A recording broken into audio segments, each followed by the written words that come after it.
हमारे चैनल को अवश्य सब्सक्राइब करें और नए अपडेट्स सबसे पहले पाने के लिए इस बेल बटन को दबाना न भूलें। पिया रंगुनवा गइले ना, पिया रंगुनवा गइले ना, हे साखी तेके दर्द गुनवा, पिया रंगुनवा गइले ना।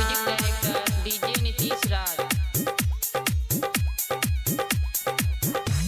हे साखी देखे दर्द गुनवा, पिया रंगुनवा गइले ना, हे साखी देखे दर्द गुनवा, पिया रंगुनवा गइले ना, पिया रंगुनवा गइले ना, पिया रंगुनवा गइले ना, ये साखी देखे दर्द गुनवा, पिया रंगुनवा गइले ना, ये साखी देखे दर्द गुनवा, पिया रंगुनवा गइले ना।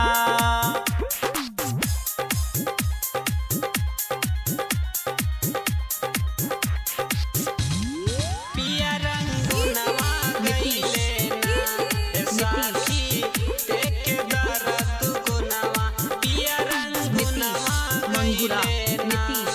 मंगुरा म्यूजिक डायरेक्टर डीजे नीतीश राज।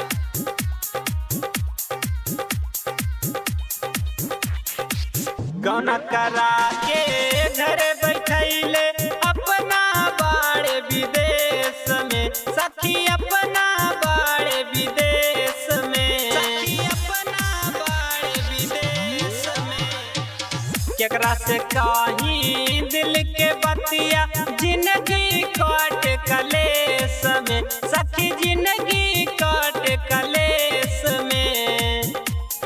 पिया रंगुनवा गइले ना, पिया रंगुनवा गइले ना, ये साखी देखे दर्द गुनवा, पिया रंगुनवा गइले ना, ये साखी देखे दर्द गुनवा, पिया रंगुनवा गइले ना।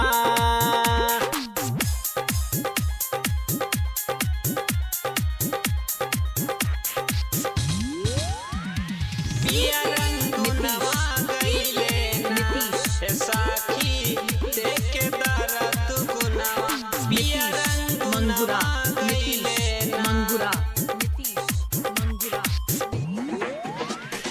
म्यूजिक डायरेक्टर डीजे नीतीश राज।